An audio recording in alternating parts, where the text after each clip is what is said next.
ನಮ್ಮ ಪ್ರಪಂಚದಲ್ಲಿ ಲಕ್ಷಾಂತರ ಜನ ಹುಟ್ಟುತ್ತಾರೆ, ಸಾಯ್ತಾರೆ. ಆದರೆ ಕೆಲವರು ಬದುಕಿದ್ರೂ ಸತ್ತಿರ್ತಾರೆ, ಕೆಲವರು ಸತ್ತ ಮೇಲೂ ಬದುಕಿರ್ತಾರೆ. ಬಹಳ ಜನ ಬದುಕಿದ್ದು ಸತ್ತೋಗಿರ್ತಾರೆ, ಕೆಲವರು ಮಾತ್ರ ಸತ್ತ ಮೇಲೂ ಬದುಕಿರ್ತಾರೆ. ಆ ತರದ ಪರಂಪರೆಗೆ ತುಳಸಿ ಗೌಡ ಅವರು. ತುಳಸಿ ಅಂತ ಹೇಳಿದ್ರೆ ನಮ್ಮಲ್ಲಿ, ನಮ್ಮ ಧರ್ಮದಲ್ಲಿ ತುಳಸಿ ಬಹಳ ಪವಿತ್ರ.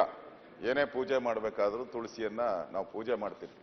ಗ್ರಹಣ ಬರಲಿ, ನೀರಿಗೆ ತುಳಸಿ ಹಾಕಿ ನೀರು ಕುಡಿಯುವಂಥದ್ದು ಇದಲ್ಲ. ನಿಜವಾಗೂ ಆ ರೀತಿಯಾದಂಥ ಒಂದು ವೃಕ್ಷ ಸಂಪತ್ತನ್ನ, ಪರಿಸರವನ್ನ ಕಾಪಾಡೋ ಅಂತ ದೃಷ್ಟಿಯಲ್ಲಿ ಈ ತಾಯಿ ತುಳಸಿ ಗೌಡ ಅವರು ಮಾಡಿರ್ತಕ್ಕಂಥ ಒಂದು ಸಾಧನೆಗೆ ಸ್ವತಃ ಪ್ರಧಾನಮಂತ್ರಿಗಳು ಕೂಡ, ನರೇಂದ್ರ ಮೋದಿಯವರು ಕೂಡ ಅವರಿಗೆ ನರೇಂದ್ರ ಮೋದಿಯವರಿಗೆ ಆಶೀರ್ವಾದ ಮಾಡಿದ್ದಾರೆ. ಬಿರಿಗಾಲಲ್ಲಿ ಹೋದಾಗ ನರೇಂದ್ರ ಮೋದಿಯವರು ಎದ್ದು ಅವರಿಗೆ ನಮಸ್ಕಾರ ಮಾಡಿದಾಗ ನರೇಂದ್ರ ಮೋದಿಯವರಿಗೂ ಆಶೀರ್ವಾದ ಮಾಡಿದ್ದಾರೆ ಅಂತ ಒಬ್ಬ ಮಾತೆ ಇವತ್ತು ನಮ್ಮ ಮಧ್ಯೆ ಇಲ್ಲದೆ ಇರತಕ್ಕಂಥದ್ದು ದುಃಖ ತಂದಿದೆ.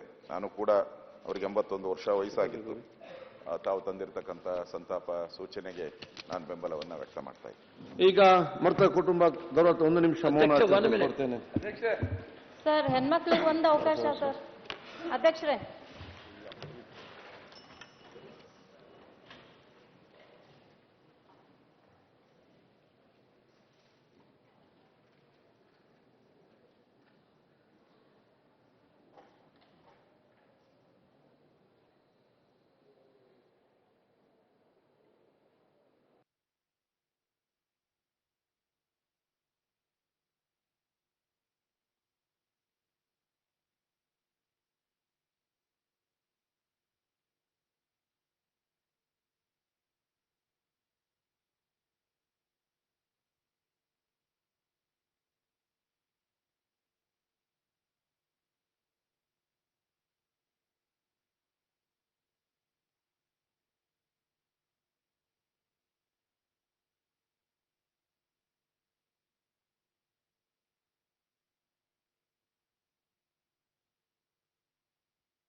ಈಗ ಈ ಸದನವು ಅಂಗೀಕರಿಸಿದ ಸಂತಾಪ ಸೂಚನೆ ನಿರ್ಣಯದ ಪ್ರತಿಯನ್ನು ಮೃತರ ಕುಟುಂಬಕ್ಕೆ ಕಳುಹಿಸಲಾಗುವುದು.